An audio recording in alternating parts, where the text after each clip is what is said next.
கர்த்தருடைய நாமம் மகிமைப்படுவதாக. இந்த புதிய நாளின் தியானத்துக்காய் எடுத்துக்கொண்ட வசனம் ஏசாயா தீர்க்கதரிசியின் புஸ்தகம் 60வது அதிகாரம் 22வது வசனம். சின்னவன் 1000 சிறியவன் பலத்த ஜாதியுமாவான். கர்த்தராகிய நான் ஏற்ற காலத்தில் இதை தீவிரமாய் நடப்பிப்பேன்.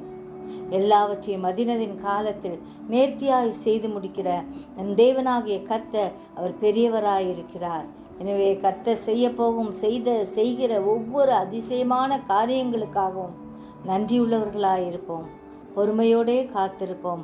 நம்மை பலத்த ஜாதியாய் மாற்றுகிற தேவன் நம்மோடே கூட இருக்கிறார். கடுகு விதை சிறியதாக இருந்தாலும் அதை ஒரு மனுஷன் எடுத்து நிலத்தில் விதைத்தான்.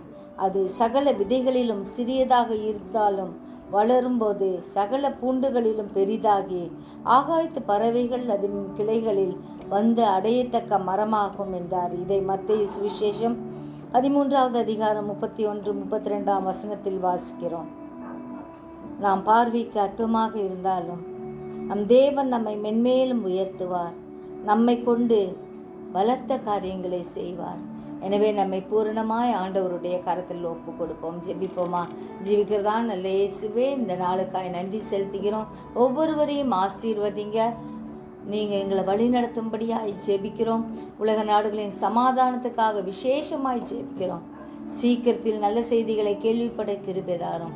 சிறியோர் முதல் பெரியோர் முதல் ஒவ்வொருவரையும் ஆசீர்வதிங்க. கர்த்தர் எல்லாரோடும் கூட இருக்கும்படியாய் ஜெபிக்கிறோம் ஐயா. உண்மையே நாங்கள் நோக்கி பார்த்து ஜெயத்தை பெற்றுக்கொண்டு ஜெயமான வாழ்க்கை வாழ கிருபை தரும்படியாய் கெஞ்சுகிறோம். எங்களை பலத்த ஜாதியாய் மாற்றும் ஆண்டவராகிய இயேசுவின் கரத்தில் எங்களை பூர்ணமாய் ஒப்பு கொடுக்கிறோம். ஆவியானவர் தாமே எங்களை பாதுகாத்து வழி நடத்தும். இயேசுவின் மூலம் ஜெபங்கேளும் பிதாவே, ஆமென்.